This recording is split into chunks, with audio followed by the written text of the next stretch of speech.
किसी ने बड़े कमाल की बात कही है कि आंख दुनिया की हर चीज को देख पाती है, मगर आंख के अंदर कुछ चला जाए तो उसे कभी नहीं दिखाई देता।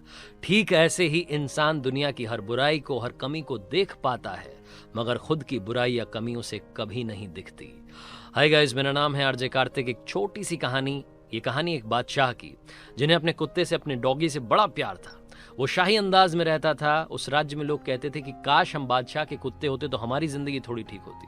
वो अपनी प्रजा पर कम ध्यान देता था, सारा ध्यान, सारा खर्चा अपने डॉगी पर करता था। इतनी मोहब्बत उसे उस डॉगी से थी। कुछ लोग मिसाल दिया करते थे कि जानवरों से प्रेम करना हो तो बादशाह से सीखिए।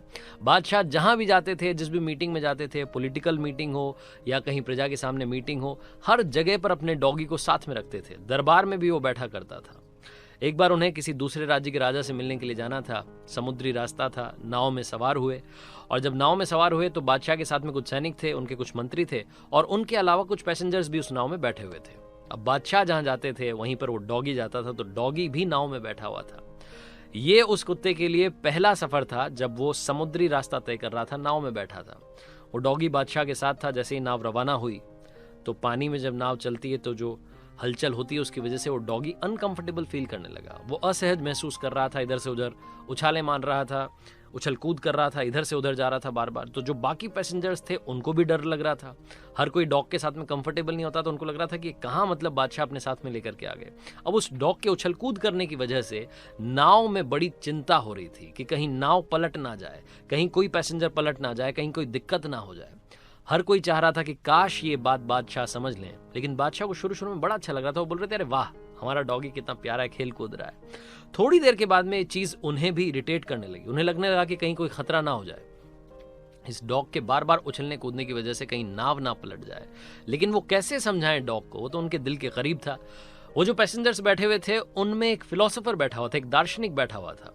उस फिलोसोफर ने सोचा, हिम्मत की और जाकर के बादशाह के पास गया और बोला कि गुस्ताखी माफ हुजूर, लेकिन हमें कुछ ना कुछ करना होगा, वरना जो आपका प्यारा डॉगी, आपका प्यारा कुत्ता है, ये हम सबको मुसीबत में डाल देगा, ये नाव पलट जाएगी। बादशाह ने कहा कि ठीक है, आप क्या करना चाहते हैं, आपको जो समझ में आ रहा है आप कर लीजिए, मेरी तरफ से आपको इजाजत है। वो दार्शनिक गया अपने पैसेंजर्स के पास में, जो उसके साथी बैठे हुए थे, उनको जाकर के बोला, 2 लोगों को क्या हो, मेरे साथ एक काम करना है। उन तीनों ने मिलकर के उस डॉग को पकड़ा और समुद्र में फेंक दिया। जैसे ही समुद्र में कुत्ता गिरा वैसे ही उसकी जान पर बनाई। वो समझ नहीं पाया क्या करे। वो मतलब तड़पता हुआ, तैरता हुआ आकर के नाव को पकड़ लिया उसने। थोड़ी देर तक वो नाव को पकड़ करके नाव चलती रही, वो उसके साथ में रहा। उसके बाद में दार्शनिक जो था, फिलोसोफर जो था, उसने अपने साथियों से कहा कि भाई काम करते हैं, इसको वापस उठा करके नाव में ले आते हैं।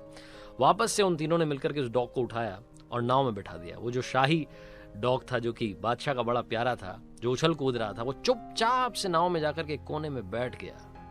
बादशाह को समझ नहीं आया, पैसेंजर्स को समझ नहीं आया कि क्या हो गया।